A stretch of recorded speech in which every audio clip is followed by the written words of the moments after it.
আসসালামু আলাইকুম ওয়া রাহমাতুল্লাহি ওয়া বারাকাতুহু। সম্মানিত দর্শক শ্রোতা, আমরা যখন বিভিন্ন প্রোগ্রামে কথা বলি, সেমিনারে কথা বলি, কোনো অনুষ্ঠানে যখন কথা বলতে যাই, আমাদের অনেক সময় ভয়ভীতি কাজ করে।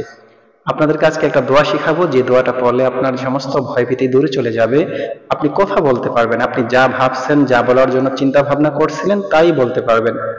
এবং যারা খুতবা দেন কিংবা আলোচনা করেন, জুমার খুতবা দেন, বিভিন্ন প্রোগ্রামে ওয়াজ নসিহত করেন, যারা যারা করতে চাইতেছেন, শুরু করতে চাইতেছেন, তো আপনাদের ক্ষেত্রেও এটা অনেক কার্যকরী হবে। এটা হচ্ছে মুসা আলাইহিস সালাতু ওয়াসসালাম আল্লাহ তাআলার কাছে যে দোয়াটা করেছিলেন।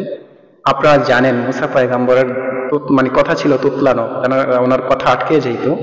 তো উনি আল্লাহর কাছে এই দোয়াটা করতেন। তো এই দোয়াটা যদি আমরা করি, আপনি করেন, ইনশাল্লাহ আপনার যে কোনো প্রোগ্রামে আপনি কথা বলবেন, ইনশাল্লাহ আপনার সমস্ত ভয়ভীতি দূরে চলে যাবে।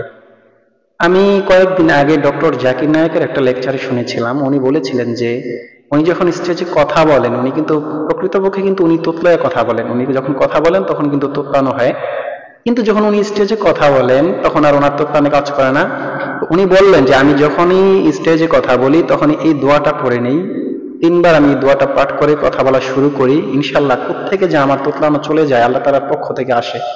সুবহানাল্লাহ। আমিও যখন আমার নিজের ব্যক্তিগতভাবে আমি বলি যে আমি নিজেও যখনই কথা বলি মানুষের সামনে, যেখানে কথা বলি, প্রত্যেক জুমায় যখন আমি আলোচনা করি, আলোচনার শুরুতে আমি এই দোয়াটা পাঠ করে নেই, ইনশাল্লাহ আলহামদুলিল্লাহ আমার সমস্ত ভয়ভীতি দূরে চলে যায়। আমি বুঝি না কোত্থেকে যেন আল্লাহ তাআলার পক্ষ থেকে রহমত চলে আসে, তখন কথা বলতে ইচ্ছে করে, কথা বলতে ইচ্ছে করে, কথা বলতে ভালো লাগে।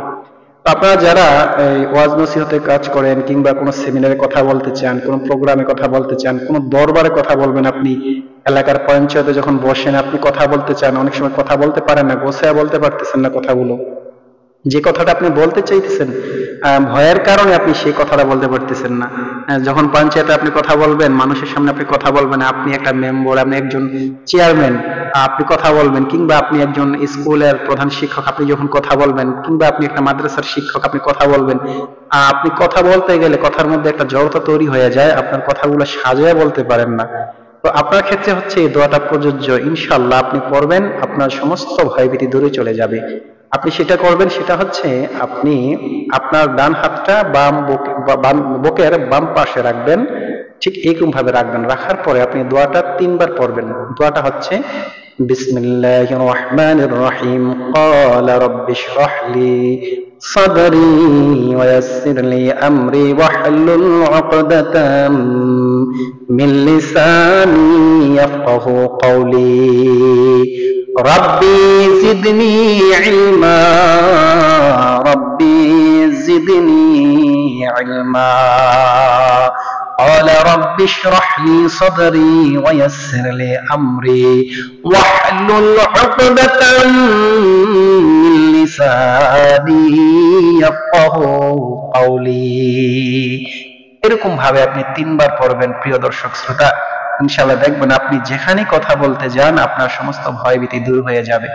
ভিডিওটি দেখে যদি আপনার এক কিঞ্চিত পরিমাণও যদি উপকারে আসে, আমার ভিডিওতে একটা লাইক দিবেন, চ্যানেলটি সাবস্ক্রাইব করে পাশে থাকুন। আসসালামু আলাইকুম ওয়া রাহমাতুল্লাহি ওয়া বারাকাতুহু।